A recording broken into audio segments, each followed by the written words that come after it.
Sejak ribuan tahun lalu, manusia selalu bertanya, bagaimana sih awal mula kehidupan di bumi ini dan bagaimana makhluk hidup bisa tercipta? Apakah benar muncul secara tiba-tiba dari benda mati atau ada rahasia lain di balik lahirnya kehidupan ini? Kalian pasti udah nggak asing nih sama teori evolusi tentang asal-usul kehidupan, di mana teori ini ada teori abiogenesis dan juga biogenesis. Dulu, masyarakat kuno percaya bahwa teori abiogenesis ini merupakan teori yang paling relevan dengan awal mula munculnya kehidupan di bumi ini, di mana katanya makhluk hidup itu bisa berasal dari benda mati dan muncul secara spontan. Sedangkan teori biogenesis ini hadir untuk memberikan penguatan lagi, di mana teori biogenesis ini mengatakan bahwa makhluk hidup berasal dari makhluk hidup sebelumnya. Nah, pada tahun 1660-an, Francisco Redi mulai melakukan percobaan pertamanya, yaitu menggunakan daging, di mana daging tersebut menggunakan 3 perlakuan. Yang pertama, toples ditutup dengan rapat, yang kedua, toples ditutup menggunakan kain kasa, dan yang ketiga, toples tidak ditutup dengan apapun. Setelah didiamkan beberapa saat, hasil menunjukkan bahwa toples yang tidak ditutup apapun ditumbuhi oleh berbagai mikroorganisme. Hal tersebut dikarenakan adanya kontaminasi dari udara dan juga adanya telur dari lalat yang menghinggapi daging tersebut sehingga memunculkan bakteri-bakteri di dalamnya.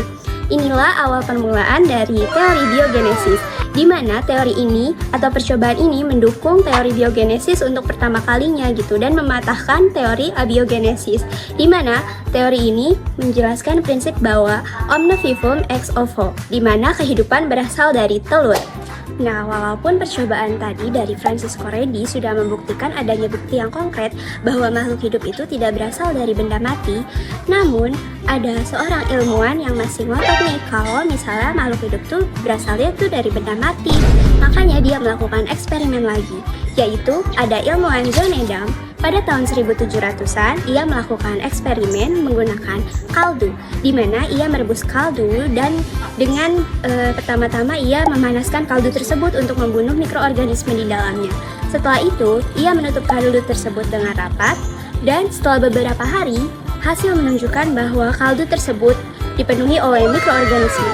Kok bisa ya? Berarti makhluk hidup berasal dari benda mati dong. Nah, Lazarus Spallanzani pun ikut turun tangan. Ia memanaskan kaldu lebih lama dan menutupnya dengan rapat-rapat. Hasilnya pun berbeda. Mikroorganisme di dalam tabung tidak tumbuh dan kaldu pun tetap jernih.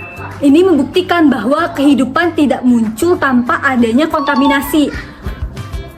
Selanjutnya, namun para pendukung abiogenesis berseru bahwa kaldu yang tidak ditumbuhi mikroorganisme itu karena udara yang merupakan daya hidup itu tuh terhalang.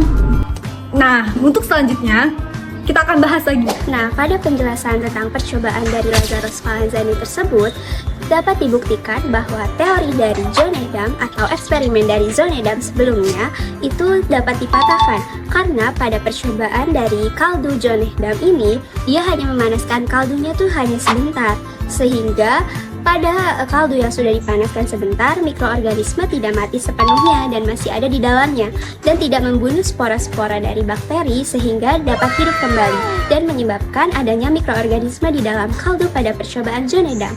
Hal tersebut menjelaskan bahwa kehidupan itu tidak berasal dari benda mati atau terjadi secara spontan, tapi dari kehidupan sebelumnya. Meskipun eksperimen-eksperimen tersebut sudah dipatahkan dan juga sudah berhasil dilakukan dan sudah membuat bukti yang cukup tentang teori biogenesis, namun perdebatan masih terus berlanjut, di mana eksperimen masih terus dilakukan untuk membuktikan bahwa teori biogenesis ini benar mendukung adanya kehidupan di bumi ini. Selanjutnya, Louis Pasteur pun ikut turun tangan. Ia melakukan eksperimen untuk mematahkan semua perdebatan yang ada, di mana ia menggunakan labu berleher angsa, di mana labu berleher angsa ini udara bebas masuk, tetapi mikroba dan debu tertahan di bagian lengkungan. Nah, benar saja, kaldu tetap jernih selama berhari-hari. Artinya, mikroba ini akan muncul ketika ada mikroba sebelumnya.